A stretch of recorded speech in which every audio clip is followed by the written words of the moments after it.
শেখ হাসিনা আগে যেরকম রাষ্ট্র চালাইছে ওরকম চালাক। আপনি তাহলে শেখ হাসিনাকে আসতে বলছেন? হ্যাঁ, আসলে ভালো।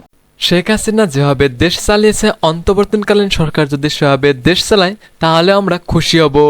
সংবাদ মাধ্যমে এমন মন্তব্য তুলে ধরেন সাধারণ জনগণ। তারা বলেছেন, অন্তর্বর্তীকালীন সরকার দায়িত্ব নেওয়ার পর থেকে আমাদের জীবনধারায় কোনো উন্নতি ঘটেনি, বরং এর চেয়ে আগের সরকার দেশে অনেক উন্নতি করে গেছে। দেশের সমন্বয়করা দেশ সংস্কার করার দায়িত্ব নিলেও তাদের কর্মকাণ্ড নিয়ে হচ্ছে অনেক আলোচনা এবং সমালোচনা।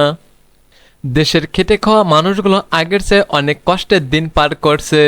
তাদের মধ্যে অনেকেই দাবি করছে গরিবের জন্য আগের সরকার বেশ ভালো ছিল।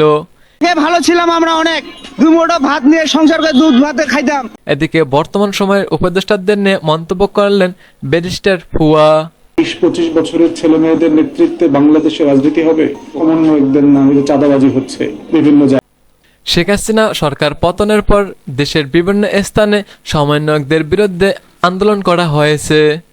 বর্তমান সময়ে কিছু সাধারণ শিক্ষার্থীর একটাই দাবি সমন্বয়কদের পদত্যাগ। সাধারণ মানুষ বলে সরকার পরিবর্তন হলো 1 মাস হলো, এই 1 মাসে দেশের কোনো পরিবর্তন হলো না, বরঞ্চ দেশে বিশৃঙ্খলা তৈরি হলো। দেশে বেড়েছে ছিনতাইকারী, রাস্তাঘাটে স্বাধীনভাবে চলাচল করা যায় না। হ্যালো বন্ধুরা, আশা করি বুঝতে পেরেছেন। প্রিয় দর্শক, দেশের এমন পরিস্থিতি আপনি কিরকম দেখছেন জানিয়ে দেন আমাদের কমেন্ট বক্সে।